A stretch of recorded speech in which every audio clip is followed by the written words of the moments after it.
And we welcome you into another high school football season. I'm very excited. 2025, it is week number 1, and I get excited for high school football, what it means, the sights, the sounds, the smells, the air starts to change. But I get more excited to work with this gentleman here, Jermaine Ferrell, who is, and I've said this a lot, I've said it on the new show, and I mean it. He is now the essence of high school football coverage. WFXR, the Hardy's Friday Night Blitz. Nobody's doing it like Jermaine and his crew. And Jermaine, it's great to come back. Correct me, but is this like our 4th year doing the Fourth and Goal show? We kept the mantle going. Of course, this was a show that Dan Callahan many years created. God rest his soul. We miss you, Dan. And I wanted to keep the title. And I know he would be looking down now, very happy that you and I are doing this together. I tell you what, Dan Callahan, a legend in media, not only throughout the state, but especially down in the southwest part. You know, he did a lot. And, of course, you know, to have the press box at Joel Hicks, Kenneth Dobson Stadium named after him is impressive. And he really knew his stuff. I remember watching some stuff he did with Dave Ross when our original Fox 2127, they would do previews of the season where they would air their weekly games on Friday nights. And he was a big part of that, their previews and all that. And it's such a great thing. This is the time of the year we talk about the optimism. And the way the weather is, it does feel like fall. It's coming in that way. But it's such an exciting time. Some teams have already kicked off. We can talk about that in a second because it was sort of a 0 week for high school. We had some local teams play. But, yeah, this is the time of the year. Everybody's optimistic. Everybody's excited. It's the newness. You know, kind of like you go to school, you get your new clothes and your new shoes, and your pens and paper and all this good new stuff. And then when you hit May and June, it's like, gosh, I went through all this. So good stuff, though. So it's an exciting time, and it's a joy to be a part of the Fourth and Goal show. It is great. And by the way, we want to thank National Bank for being the presenting sponsor for the Fourth and Goal show. All right, well, we'll jump right into it. We have games, obviously, they're starting Thursday, Friday, but we already had games under our belt. You mentioned this the other day on the new show. You talked about it, some games that happened earlier. Lord Botetourt already with the win, and North Cross and Roanoke Catholic. Talk about these schools. I know you're very impressed what you've seen from those 3 teams starting out the season. Well, I tell you what, that's how you want to start your year. You want to start off with a big win, and these 3 teams did. I mean, North Cross and really all 3 of our teams, which are in kind of the Roanoke Valley type area, they travel a long way for their games. I mean, Norcross traveling all the way to Tidewater, facing Nansemond Suffolk. They won that one big, 62-0. And really, you know, Jace Rhodes, who is committed to go to James Madison. You talk about a kid that is so good on defense and on offense, does a lot of great things. Jazeel Hart, who's going to Penn State. He's fired up about that. So they really have a lot of talent there. And then when you look at Roanoke Catholic, you know, under the second year of Howard Tucker, which when Howard Tucker took over the program last year, he got the job in July. So he had much time. And last year they went 6-3, and they're getting off to a roaring start. They beat Isle of Wight 49-0. And Roanoke Catholic, by the way, one of the assistant coaches on the team is my brother, Joe Farrell Jr. Oh, that's cool. Really? Nice. I get a little insight with Roanoke Catholic. But no, and he loves it. He's, you know, he was an all-state football player for Patrick Henry back in 1989, and all district and all region. I mean, he held a lot of sack records for Patrick Henry. So, I mean, he's a stud and still is a stud to me. But, you know, that's family, and that's great stuff. Yeah. But Roanoke Catholic, very impressive, 49-0, shutting out Isle of Wight. A team last year they beat for the first time ever. So to beat them 2 straight years and to do it there. And the biggest thing is, Rick, when you can shut out a team in your opener, that shows some good defense. I don't care who you're playing. No. You're playing air or you're playing whatever. They shut out a team. Both those teams did well, and they're going to be a factor. The sad thing is I wish they would play each other. They're not playing each other this year, and hopefully over the next couple of years that those games can get back, because we have 2 teams like North Cross and Roanoke Catholic that's going to have great coaches leading those programs over the next few years. They should play each other. So hopefully maybe next year they can play each other. Yeah. But I think they're both going to have great teams.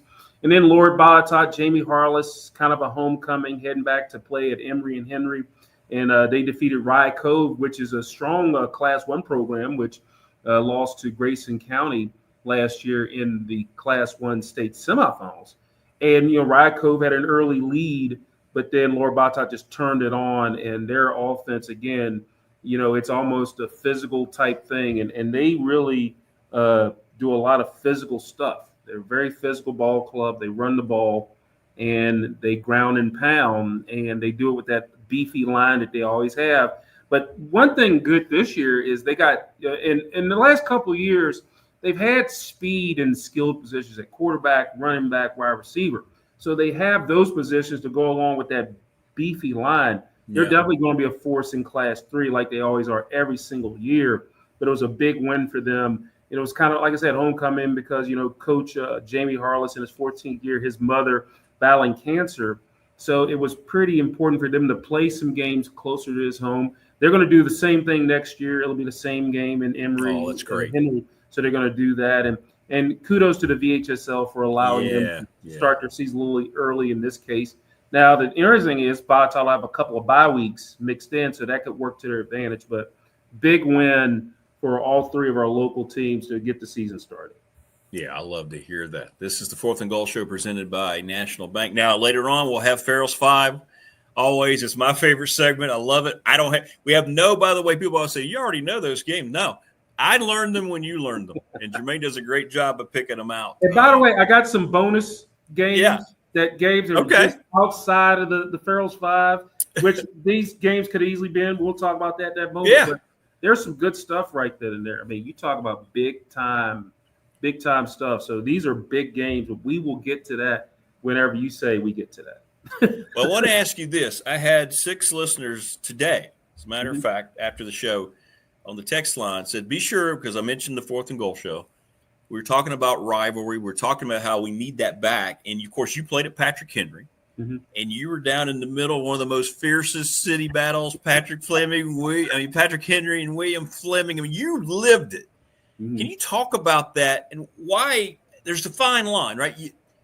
I don't think we have it enough today. I know things have changed. I'm not saying everything needs to be, but I'm just saying that when you're playing football, especially having that rivalry against that school, it's special, isn't it? Because it doesn't mean you want to hurt somebody. It doesn't mean that you want – but, boy, when you're on the field, man, it's all about it. Can you talk about that from the perspective you lived when you were at PH? Well, I tell you what, the Patrick and William Fleming rivalry was intense. I mean, and it didn't matter the sport, whether it was football, basketball, track, whatever it was. You have 2 city rivals because the thing is you're in the same community.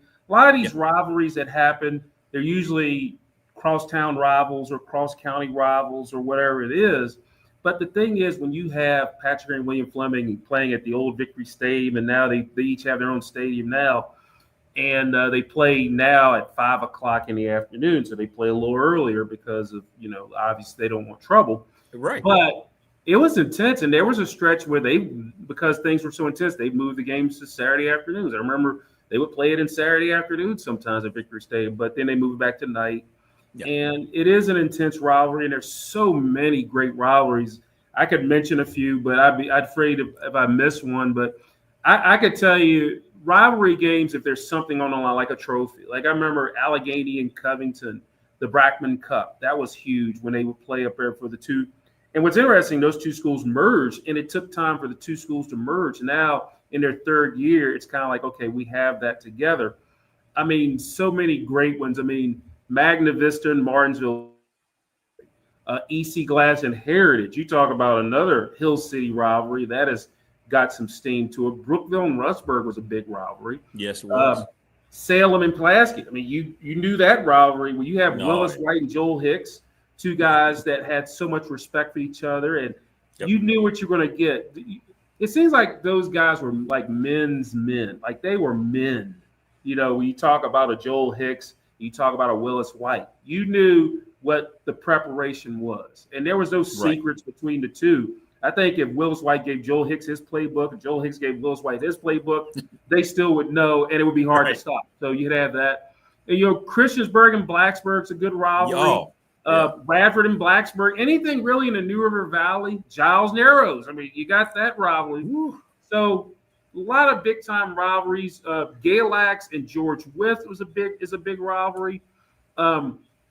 North Side and Cave Spring. Well, actually, Cave Spring and Hidden Valley. Now that those two schools are split, it's the Southwest County Roanoke rivalry. Lord Botetourt playing William Byrd, or Lord Botetourt North Side. I mean, there's some of those Blue Ridge District rivalries. The Seminole District, all those the combinations of teams where everybody's battling each other. So there's a lot of rivalries, and if I missed some, I apologize because there's so many great ones. But there's a reason for each rivalry. It could be because, okay, both teams are so good and something is always on the line. It could be a playoff spot, a district title, and especially when rivals meet in the playoffs early on. I mean, that's really where the rubber meets the road. So, and usually there is dislike, but there's also respect for the two programs. I mean, let's face facts. Like we'll use Giles and Arrows, for example, because you used that during the show earlier today. I mean, they live in the same community. So the kids know each other, the parents, families knew each other. And that's what rivalry's all about. It's fun. Some are real fierce, like they don't talk to each other during the week. And there's others like it's a rivalry, but after the game we respect. Like, for instance, growing up, I wanted to beat the dog out of William Fleming whenever we played. Of course. But as you get older, a lot of the guys that you grew up with, them, there's respect. There's respect with the William Fleming Patrick Henry rivalry. I don't think it is as nasty and as mean as all the rivalries used to be. I think back in our day when we grew up, there was some meanness to these rivalries. Like there was. I mean, it was like, and then if you lost that game, you felt like crap for a year because you had to let it stew. You did. But what's even more, like I said, if a rivalry happened in the playoffs, that's another thing. I mean, PH and Fleming, in their history, they met a couple of years ago in the playoffs. PH was the number 1 seed in the region, William Fleming was the 8th seed, and Fleming came in and beat Patrick Henry. And that's what, when you have a rivalry, and that's the thing. Sometimes you don't want to see your rival in the playoffs, but if it happens, you beat them. That's another thing. Lord Botetourt and William Byrd, met in the playoffs, and those were big games this past year. Northside and Lord Botetourt met in the playoffs. After Northside beat Lord Botetourt for the first time in a few years, right? They met in the playoffs, and that was another close game. So a rivalry is usually something that's on the line. Could be a community bragging rights and all those things. So there's a lot on the line with these rivalries, and they're fun to see. And then obviously, as I mentioned earlier, I'd love to see Norcross Roanoke Catholic play again. I mean, because again, 2 private schools in our city. They should be playing each other, and hopefully they can get that done down the line, and we'll see what happens with that. It is the 4th and Goal Show presented by National Bank, and I'm thrilled to be joined by the sports director at WFXR, Jermaine Ferrell. Each and every Friday, they get you primed and ready. It's the Friday Night Blitz, brought to you by Hardee's. They do a great job, the best job.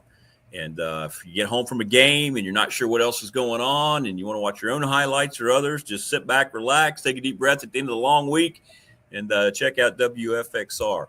Now, you and I mentioned it on the new YouTube show, the radio show, but we've lost Coach Lindenberg, Norman Lindenberg. And I feel like we need to kind of address it one more time just because this is the first show of the year.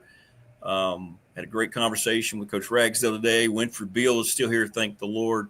We're losing people, though, these coaches, these icons, and we've lost a lot. And not only did Radford lose a lot, everybody around here in high school football, every area, every region lost a friend in Norman Lindenberg.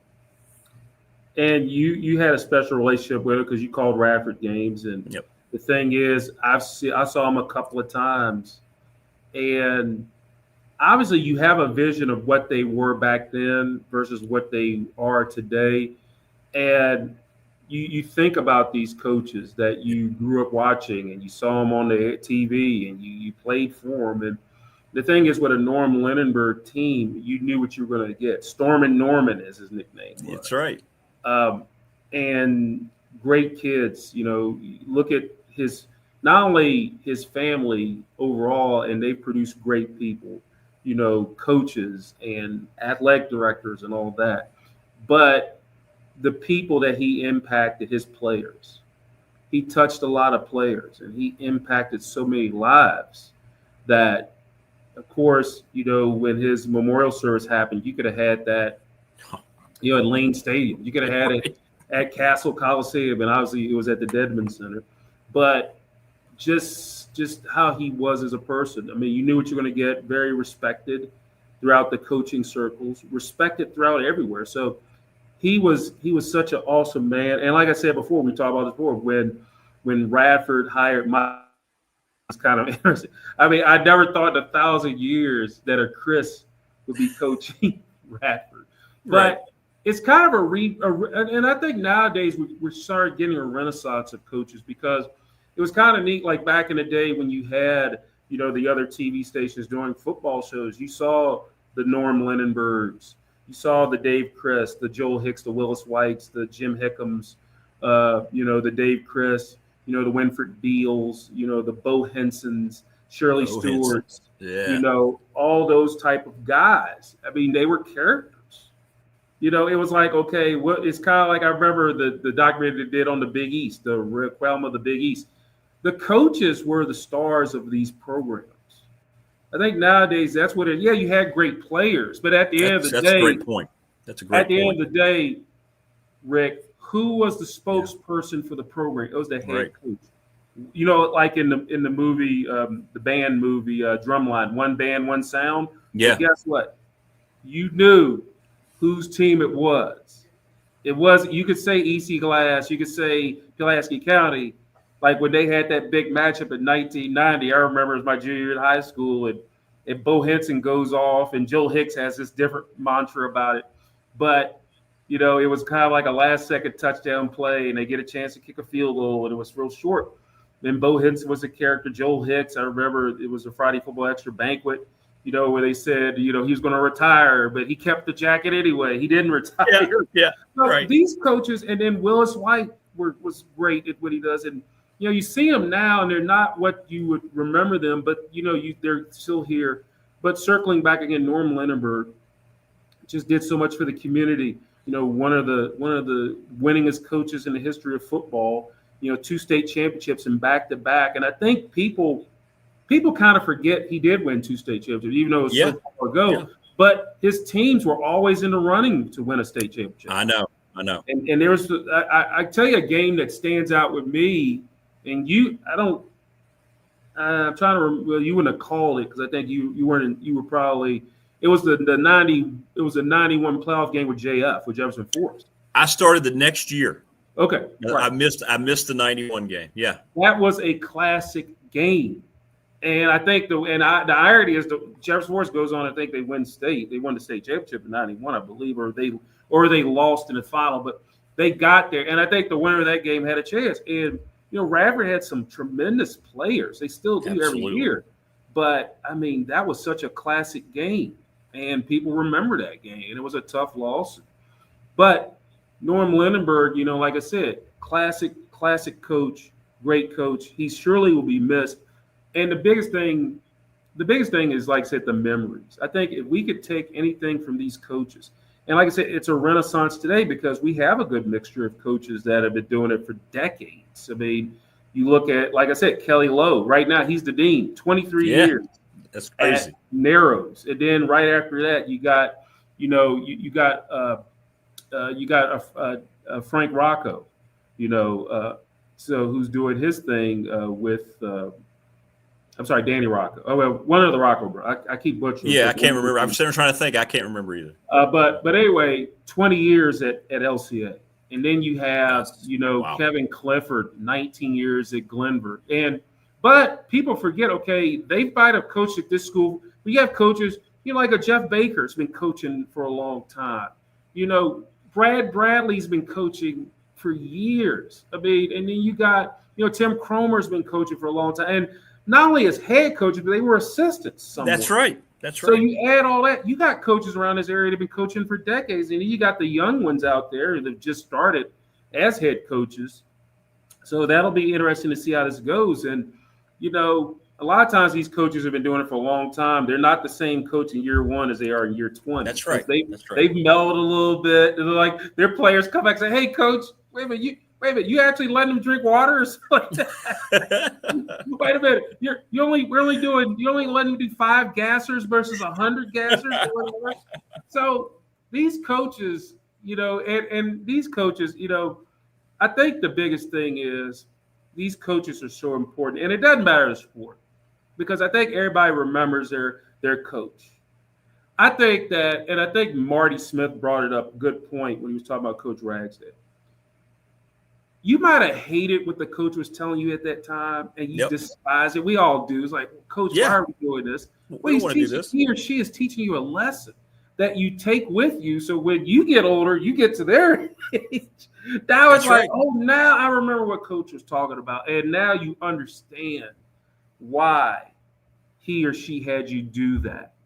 Run that extra. It's teaching, these coaches teach life lessons that you will apply. Yeah, you use it on the court, you use it on the field, but you will apply these lessons and you will use these for your future. Like many times, like James Earl Jones, my track coach, and Jeff Johnson, my track coach, the stuff that I learned from them in high school, I take with me today. And stuff you learn when you're young, you're a teenager, you little 15 to 18-year-old pup, you don't understand life. You don't understand philosophy. But then you get up to a certain age, like, I'm 51. So now I understand what they were telling me. So that's how that is. These guys and gals are so important to these players nowadays. The kids nowadays, if they're watching this, they say, yeah, Coach doesn't know what he or she's talking about. But then they'll know. And we can have that conversation because you know what we all know.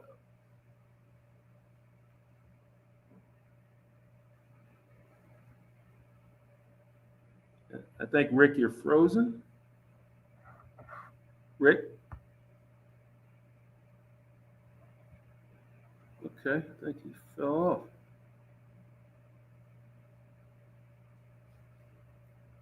Hey, Rick? Hey,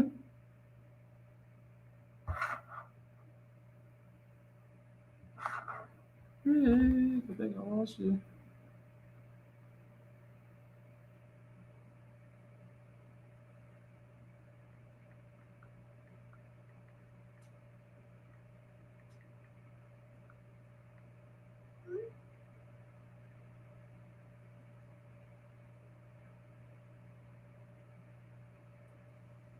Yeah, I paused.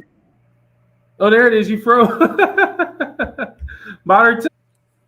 All right. So as we continue there, after a brief, about 30-second power outage, I'm Rick Watson. He's Jermaine Ferrell. It is the Fourth and Goal Show presented by National Bank. Well, not presented by Appalachian Power. No. I'll probably get charged extra because we got back on the air.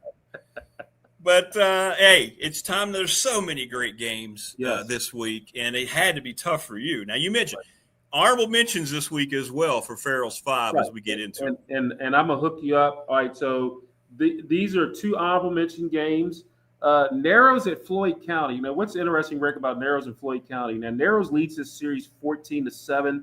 Their last meeting was October the 27th, 1995. Wow. That's a long time. Floyd County won that game at home 20-14 in overtime. Last season, though, Rick, Narrows went Kelly Lowe leading the program. He's a Narrows grad. Of course, his dad was the head coach, Don Lowe. 23rd season with the program. Now, last year, Narrows, again, they play a tough schedule. Last year, Narrows went 6-5, lost in the Region 1C semifinals. That was at Bath County, 49-14. But they've had 10 straight playoff seasons. Meanwhile, on the other side of the ledger, Floyd County, Tim Cromer back in the saddle. Good year last year. Second year, they went 6-6. They did get a playoff win. Both teams won a playoff game. And, of course, they lost in the Region 2C semifinals at Glenver, 42-14. Now, what's interesting about Floyd, last year Floyd started the season 5-2. They lost their last regular season games. And those games were to Glenver, was to Grayson County. Glenver, Carroll County, they lost to Glenver, Radford, and Allegheny. So that was the back end of their schedule. Yeah, that was the last last year. They start the season, of course, with 2 home games. Then they go on the road for 4 straight games. Now, off the schedule, Christiansburg and Allegheny, of course, in a new district. New on the schedule, Narrows, their first game, again, as I mentioned, with them since 95. Martinsville's new to the schedule because they're in the Three Rivers district. Their bye week is in the second week of the season, which is kind of interesting to have your bye week that early. But Coach Lowe said it wasn't an issue. He didn't have a problem with their bye week where it was, but that's pretty early to have your bye week out of there or you're going to have a bye week coming up, early or Yeah. late. So Yeah. you really, in a perfect world, you'd like your bye weeks are in the middle, not early, like the first week of the season, which some teams have, or the last week of the season. It's great if you make the playoffs, you get a break there. But if you don't, your season's done. So Right. that is one of the honorable mention games right then and there. All right. You got more honorable mention before we get Yeah, into the five? gotta Yeah. know. Got another Got one one for you. more? All right. Yeah, how about Lord Bottot? They won last week, of course. They're at Rustburg. Now, this will be their first meeting since September the 5th, 2014. LB won at Rustburg at that game 48-0. Now, Lord Bottot leads the series 3-2. LB's won the last three meetings. Rustburg won at home 31-8 back in September 18, 2009. Of course, Jamie Harless leads the program 14th season. Last year, as I mentioned, LB went 9-4. They lost in a Region 3D Finals against William Byrd in double overtime, 46-44. And of course, as I mentioned, they won their season opener against Rye Cove down at Emory Henry, 49-12. Now, last year, this was crazy with Bottot. Usually, you might get one overtime game, maybe two. Bottot played in 3 overtime games last season. 2 of them were the playoffs. Of course, it was an overtime win over Northside, and there was an overtime loss to EC Glass to open up the season, and of course, William Byrd in the regionals. So they have a new non-district schedule. EC Glass, Blacksburg, Pulaski County, Appomattox, and Rocktown are off the schedule. But new on the schedule, as I mentioned, Rye Cove, their first ever meeting. They're playing Rustburg and Alta Vista. First ever time they're playing Alta Vista. They're playing Christiansburg and George Washington. And they've made the playoffs each year that Coach Harless has been head coach. Meanwhile, for Rustburg, Trey Ross coming in from North Carolina. He's their new head coach. And last year they went 7-4, lost in the Region 3C to Heritage at City Stadium 26-7. This is Rustburg's third coach in 3 years. And we talk about changes in coaching. That's a tough thing. Dustin Russell was there last year, and a year before that, you have those coaches. But to have your third coach in 3 years, so basically if you're a junior, you've had a new coach every year. And that's tough to get a program going, to get energy and passion. But there's still a lot of passion in Rustburg. Now, when you look at them, last year, Golf Tour, great start. They started off 4-0. Then they lost 3 in a row. They wrapped up the regular season with 3 wins. So they were kind of streaky. 1-4, lost 3, won 3.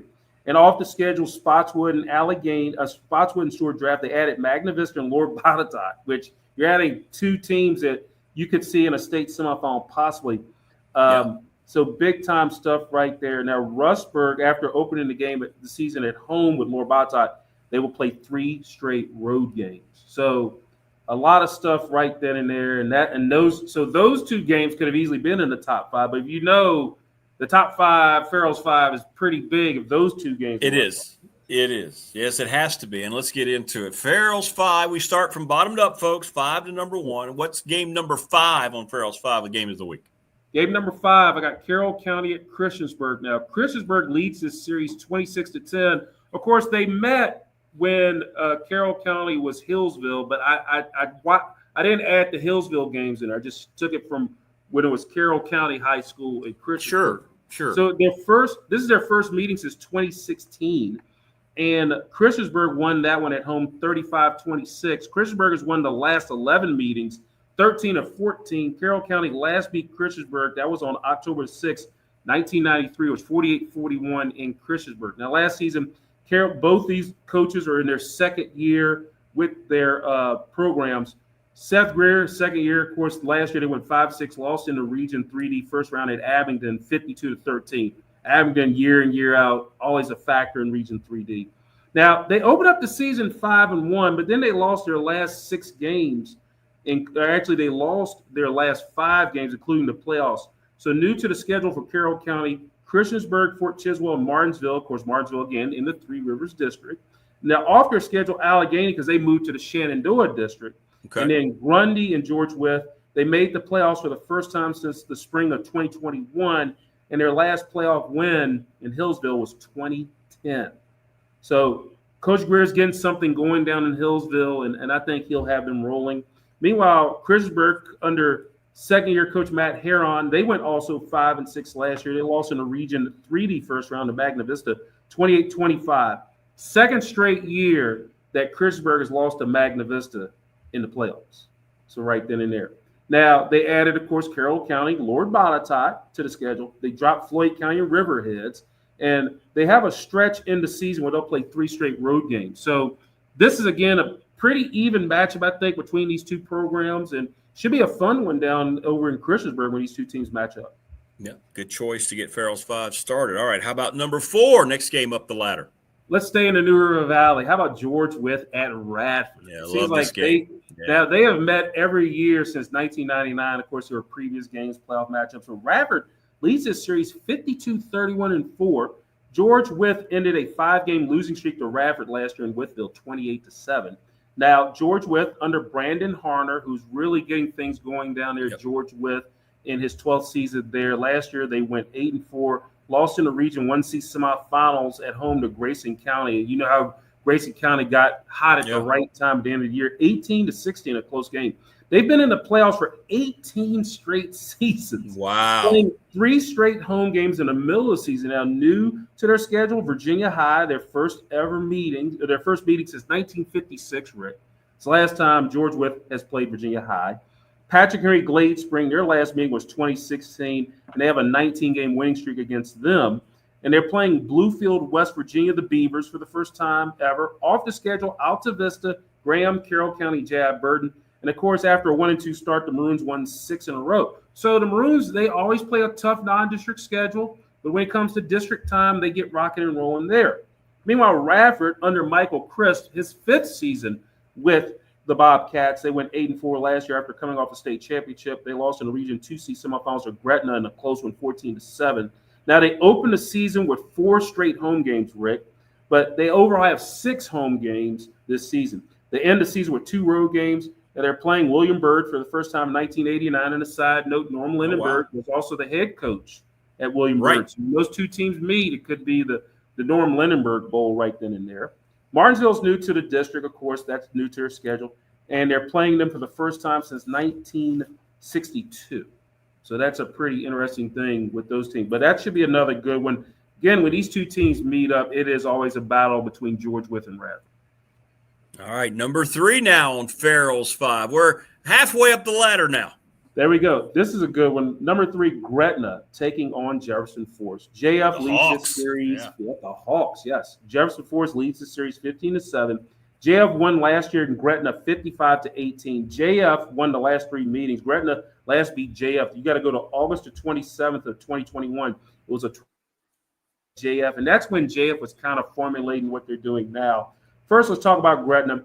Sean Miller leading the program in his 5th season. Last year, they went 9-4, lost in the Region 2C finals at Glenver, 30-8. And Gretna, they're always a factor, and they're always going to be a good team in Region 2C. Good team.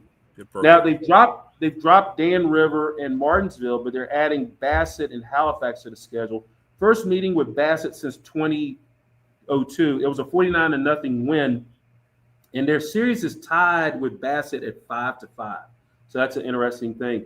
Then they're having their first ever meeting with Halifax County. And by the way, I have to correct myself. Gretna will play Martinsville this year. I made a mistake on that. Then their first ever meeting with Halifax this year. They're alternating home and away games this season. Meanwhile, JF under JT Cruz, he's also in his 5th year. Now, JF started off a little slow in Coach Cruz's first couple of years, but they've really turned it on. Last 2 years, Rick, they have went 19-5, but they've lost in the regional semifinals. And last year they went 9-3, and they lost in the Region 40 semifinals at Sharando 20-14, a team that went on and won Region 4D. So this is going to be a pretty good matchup between these two teams. JF the higher classification, but Gretna's not shying away from playing a bigger school right then and there. All right, we've made it to the top 2 now. Game number 2, right ahead of numero uno, which is number 2 on Farrell's 5. All right, we got Verina at William Fleming. First ever meeting between the teams. Now, last season, Verina, they went 12-2, and they lost in the Class 4 finals in Lynchburg to Phoebus 23-6. Now, they lost their first game, won 12 in a row, and then they lose in the championship game. So that's a tough one right there. That's tough, yeah. Meanwhile, William Fleming, under Nick Leftwich in his 3rd year, the Salem grad, former K-Spring High School head coach, they went 11-2 last year, lost in the Region 5C finals at home to LC Byrd, 10-7. Now, last season was a record-setting season for the Colonels. The 11-2 record was their best since 2003, and the 490-point score was the most in a season in program history. And we have Malachi Coleman breaking off something proper, but they got their quarterback back this year. Now, they lost in the regional finals for the second year in a row. This year, Fleming will only have 4 home games, and of course, they are going to rock and roll. But yeah, they opened up the season, a big team from the Richmond area in Verona. And like I said, anytime you've played for the whole ball of wax, you know you're going to be a factor. And that's, again, scheduling, trying to find a game, and they found one. But yeah, they found a tough one in Verona. They'll be making the 3-hour bus ride to Roanoke. But it'll be a pretty good matchup between these two teams. All right. I think I know what number one's going to be, but I'm going to hold off. I'm going to let Jermaine tell you number one, week one of Ferrell's top 5 games of the week here in the New River and Roanoke Valley.